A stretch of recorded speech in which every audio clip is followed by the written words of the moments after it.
Hello বন্ধুরা, welcome back to my channel Sreej lifestyle. তো আজকে আমরা কোথায় যাচ্ছি বলো তো? মন্দিরে যাচ্ছি। সেটা হচ্ছে শ্যামসুন্দর মায়ের মন্দিরে। তো মন্দিরে আগে যে মন্দিরটা ছিল সেই মন্দিরটা কিন্তু গেছে, খুবই ভালো ছিল, অন্যরকম। কিন্তু নতুন মন্দিরটা কেমন কিরকম, ঠিক আছে, সেটা সবই দেখাবো। অনেকে নিশ্চয়ই ভিডিও করেছে, তাও আমি যাচ্ছি, ঠিক আছে, মায়ের সাথে। তো মাও দেখো রেডি হয়ে গেছে, আমরা রেডি হয়ে গেছি, তো মায়ের সাথে যাচ্ছি। তো এবার দেখো তোমাদের দেখাবো কিরকম মন্দির, কি সমস্ত ডিটেলস। তো দেখতে থাকো ভিডিওটা, আশা করি ভালো লাগবে। চলো যাওয়া যাক।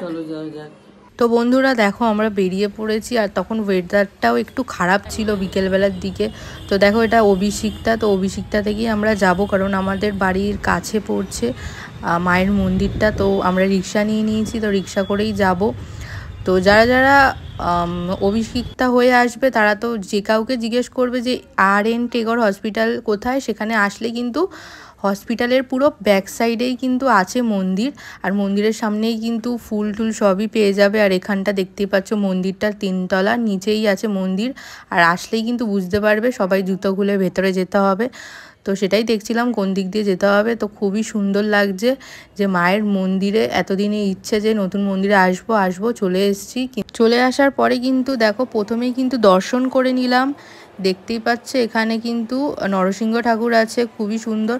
আর পুজো কিন্তু শুরু হবে বলে এখানে কিন্তু গঙ্গাজল সেটানো হচ্ছে। শিব ঠাকুরও রয়েছে, শিব বাবার মূর্তি, যেটা আগের পুরনো মন্দিরও ছিল সেই মন্দিরের কিন্তু শিব বাবাও এখানে রয়েছে। ভেতরে যাওয়া যাচ্ছে না, কি পরিমাণ ভিড় দেখতে পাচ্ছ। আর খুবই সুন্দরভাবে কিন্তু মন্দিরটা সাজানো হয়েছে। মায়ের মুখ তো দূর থেকে অল্প দেখতে পাচ্ছি, আর কাছে চলে এসেছি, মাকে খুব সুন্দরভাবে সাজানো হয়েছে, দেখতেই পাচ্ছ।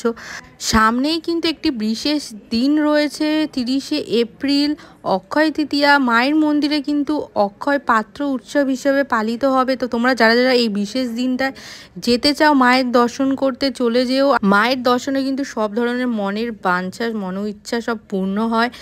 আর মায়ের কিন্তু অঞ্জলি দিতে চাইলে কিন্তু সকালে কিন্তু হয় অঞ্জলি, আর বিকেলবেলায় আমি যেমন 4:30 থেকে গেছি, 5টার মধ্যে কিন্তু মায়ের অঞ্জলি শুরু হয়ে যায়। ফার্স্টে পুজো হয়, তারপর অঞ্জলি হয়। তো তোমরা দেখতে থাকো ভিডিওটা, বুঝতে পারবে।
মনের ইচ্ছে কারণ কালকে যেমন চাকরিটা হয়ে যায় বলে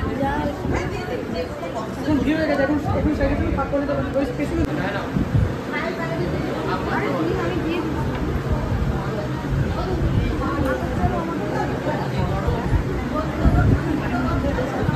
পুজো হয়ে গেলে পেছনে চলে যান, ভোগে লাইনে চলে যান। অঞ্জলি থেকে পেছনে দাঁড়ান, নাহলে ভোগে লাইনে চলে যান।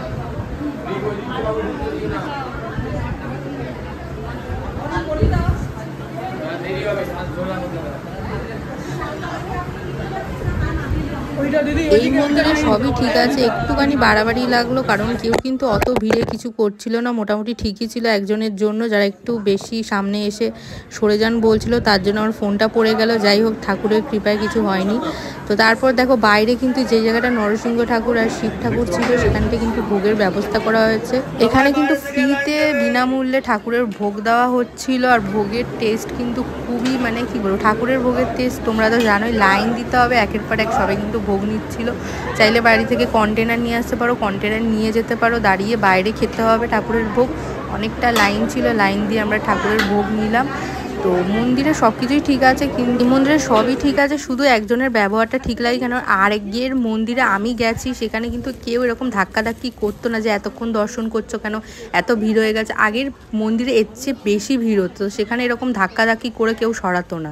তো যারা যারা মন্দির কর্তৃপক্ষ দেখছো, এটা একটু ঠিক করা দরকার যদি দেখে থাকো। তো যাই হোক, মন্দিরটা কিন্তু আর.এন. টেগর হসপিটালের পেছনে। তো যে যেখান থেকে আসো আর.এন. টেগর হসপিটালের সামনে আসলে শ্যামসুন্দরী মায়ের মন্দিরে যাও বললে সবাই কিন্তু দেখিয়ে দেবে।